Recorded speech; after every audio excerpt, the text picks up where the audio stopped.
የአባት ምክር ለልጁም የግልህን ሕይወት ለማንም አታካፍል። ሰው የማያውቀውን ነገር ሊያበላሸው አይችልም። ያንተ ሕይወት ያንተ ብቻ ይሁን። ብቻህን መሆንን ተለማመድ። ብቻን መሆን የሕይወት ጉዞ አንዱ አካል መሆኑን አስታውስ። ያጀበ ሲበተን ደህና ትሆናለህ። ሁሉም ጊዜያዊ መሆን አስታውስ። ስለዚህ ሲሳካ ትሑት ሁን፣ ስትፈተን ታገዝ። ሁሉም ሰው የየራሱ የሆነ ፈተና አለበት። ስለዚህ ለሁሉም ሰው ደግ ሁን።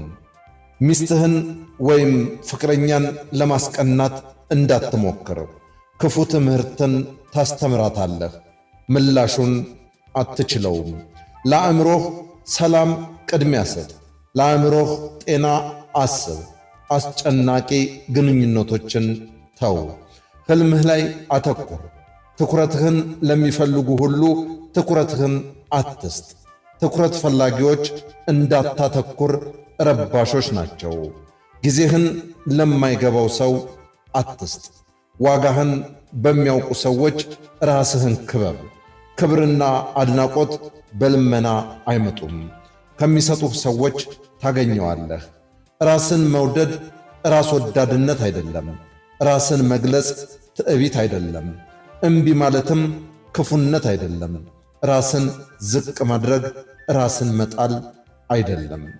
ሸክምህን የሚጋሩትን አክብራቸው፣ እነዚህ ውዶች ናቸው። ጓደኛ በጥንቃቄ ምረጥ። ሁለት ጓደኞችህን ለይ፣ የሚበልጡህ ግን የሚያስተምርሁን፣ ካንተ የሚያንሱ ግን ካንተ የሚማሩትን። ሦስተኛውና እኩያህ ግን ተፎካካሪህ ነውና ተጠንቀቀው። ፍቅርን አታሳድ፣ ሕይወትህን ኑር። ትክክለኛዋ ሰው ወደ ሕይወትህ በተፈጥሮአዊ መንገድ ትመጣለች። ጓደኛህ ሆነው እኛ እያሉ የሚያወሩትን ጠብቃቸው። ራስ ወዳድ አይደሉም። ለቡድን ሥራ የተፈጠሩ ኃይል ሰጪ ናቸው። አትጸጸት፣ ይልቅ ተማርበት። ከስህተቱ የተማረ ብልህ ነው። በስህተቱ ተጸጽቶ ራሱን የሚጎዳ ሞኝ ነው። አንተን ማጣት የሚፈሩትን ያንተ አድርግ። መጣህ ሄድክ ብሎ ለማይጨነቅ አትጨነቅ። በፍጹም ተስፋ አትቁረጥ። ሕይወት ለተፋላሚዎች ታደላለች፣ ለተሸነፉት የሚሆን ቦታ የላትም። ከደከመህ ዕረፍ እንጂ እንዳታቋርጥ። አንዳንዴ ሆን ብለህ ጥፋ፣ ኃይልን ተሞልተህ ተመለስ። ሰወር በል። ከሌሎች ስኬት መንገድን፣ ከሌሎች ውድቀት ደግሞ ጥበብን ተማር። የትምህርት ጊዜህን አታባክን። ደስተኛ መሆን ከፈለግ መጠበቅ አቁም። ምላሽ አትጠብቅ። አንድ ቀን ሁሉም ቦታውን ይይዛል። ተስፋ አድርግ። አመስጋኝ ሁን። የረዳህን አምላክ፣ የረድሁን ሰዎች፣ ወዳጆችህን፣ ቤተሰቦችን ሁሉንም አመስግን። ለውጥህ ላይ አተኩር። ራስህን ከትናንቱ ራስህ ጋር አወዳደር እንጂ። በግልጽ መነጋገር በጠብ አይለቅ። ግልጽነት የተወደደ ይሁን። ግልጽነት ልቅነት አይደለም፣ ልቅነትም ግልጽነት አይደለም። ሰበበኛ አትሁን። ለጥፋትህ ማንንም ተጠያቂ አታድርግ። ለምታደርገውና ለምትናገረው ነገር ኃላፊነት ውሰድ።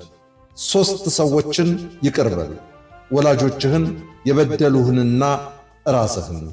ልክ ካልሆነ አታድርገው፣ እውነት ካልሆነ አትናገረው።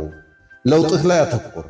ሌሎችን ለማስደነቅ ብለህ ግን ምንም አታድርግ። ማንም የምታልፍበትን አያውቅም። ማወቅ አለባችሁ ብለህም ራስህን በማብራራት አትድከም። አንዳንድ ጊዜ ነገሮች እንዲከናወኑልህ የግድ አትበል። መጠበቅና በራሱ መንገድ ሲሆን ማየት የተሻለ ነው።